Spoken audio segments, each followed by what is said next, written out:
I definitely do have to say that one of my favorite things about the Star Wars franchise, apart from the lightsaber duels, has got to be the space battles that we have seen in the prequels, the originals, and even in the sequels. This is Mike Zero.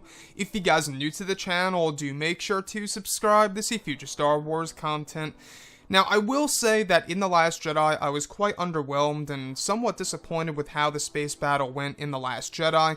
I felt it was too slow-paced, I didn't really enjoy it all too much, and looking at The Force Awakens, even though it was a very minor space battle scene as they entered into Starkiller Base, now in Episode 9, we will be getting a full-fledged space battle like the ones that we got in Rogue One, the original trilogy, and in the prequel trilogy era. Now, these past couple of weeks or so, we've been learning a whole lot more about this film when it comes to some of the set leaks, the set designs, the concept art and storyboard descriptions, etc., one of which has all to do with the description of a large First Order ship that has never been seen in the sequel trilogy. It appears to be square in design with 4 large engines on the bottom. There are around 4 of them with dozens of finalizers in the background. The next goes over the Millennium Falcon being chased by TIE fighters and taking heavy fire. The top of the Falcon appears to be damaged and has a flame on top of the ship. Another goes over Maz Kanata and her crew, all on turrets firing on these large weapons by the First Order, which may be the World Devastators from Star Wars Legends. Kylo Ren is seen inside of his cockpit to some new ship, destroying numerous X-Wings and A-Wings in his sight. It's said to be an upgraded version of the TIE Silencer. The last goes over one of the large weapons by the First Order firing down on a planet, causing a huge explosion, similar to when Jedha exploded by the Death Star. So I really wanted to go over a couple of parts about this because this really is piquing my interest when it comes to Episode 9. One thing that I really do enjoy the most about the Star Wars franchise, like I say, is of course the space battles. You know, it gets your adrenaline pumping, it gets the blood rushing, and you just enjoy and have a fun time watching these massive sequences on the big screen. I remember when I saw Revenge of the Sith, the opening to that movie was insane.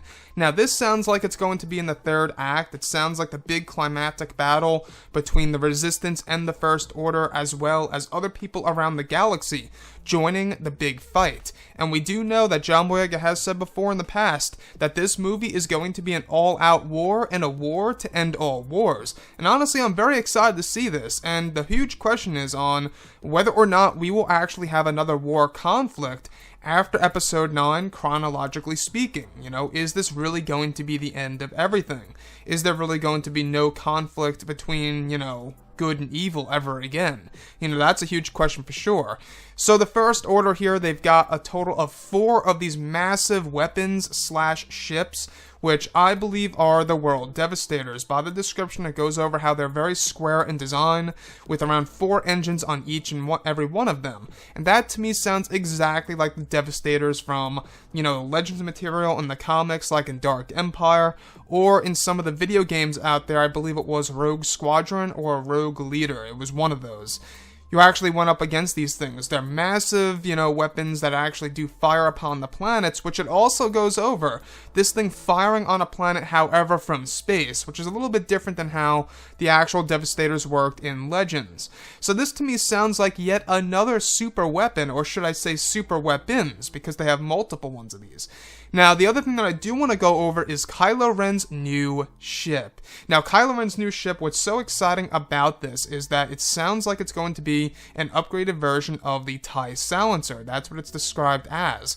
Now, the TIE Silencer, I love how it's designed the way it is. It's kind of, you know, somewhat a mixture of Darth Vader's TIE Advance and, of course, the Millennium Falcon. If you look at the back of his ship, it is very much like the Falcon, the way the engine is and how it spreads all the way across, you know, the whole entire width of the ship. I love it. It's a great design. Now, not only that, alright, the explosion of this thing, alright, the effect of this weapon is an explosion in or around the scale of the Jedha explosion by the Death Star in Rogue One, telling us that these weapons are no joke. You know, there's nothing that, you know, you can really do with them. You know, when it comes to the World Devastators, it does take a lot of work to take them down. If this is, you know, if these are really going to be the World Devastators in Episode 9, it's very possible that the Resistance is going to have a lot of trouble in this film.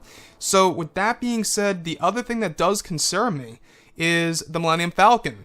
You know, it goes over how the Millennium Falcon is being chased by TIE fighters and it's actually getting some heavy damage. And on top of it, there's even a flame on top of the Falcon. So, is the Falcon gonna bite the dust in Episode 9? I seriously hope not, because I think that a proper way to send off the Falcon and even to keep Lando Calrissian alive, you know, respectfully, is the ending of the movie. You know, we should have Lando Calrissian board the Falcon with Chewbacca, and they take off into the sunset and leave it at that. You know, and we can just kind of imagine what Lando's life will be after Episode 9. There needs to be no explaining about, you know, where he goes in life. They could explore that in Legends, or should I say, they can explore that in certain comics and stories in the Disney canon, as opposed to what we got in Legends material.